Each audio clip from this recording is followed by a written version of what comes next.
YouTube rolled out or started testing native picture-in-picture in the iOS app.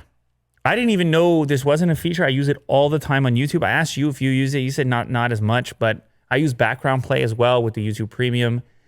I use the picture-in-picture all the time on Android. It's rolling out in a limited fashion, apparently, on iOS, in iOS 14. Now, apparently, it's still for people who are also premium members, even on iOS, I believe.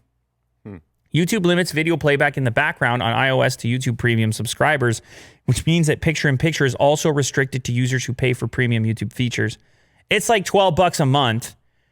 However, I'm a big fan of YouTube Premium. As you know, it supports your favorite channels. It also gives you the music. And if you have a music subscription already with somewhere else like Spotify or, I don't know, Apple Music or something, you're already paying for that.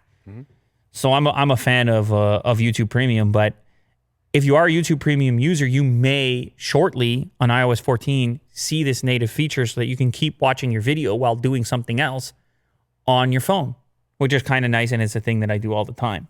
It also means you can watch 4K HDR videos in the YouTube app for the very first time since Apple decided to add support for Google's VP9 codec.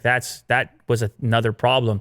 You had limited resolutions and HDR options on the previous versions of the YouTube app. So people are seeing this pop up, by the way, on iPad OS and iOS. So you may see this. This might actually be more exciting on iPad, where you would be very likely to want to multitask and have a picture-in-picture option. So let me know if you see it pop up, iOS people.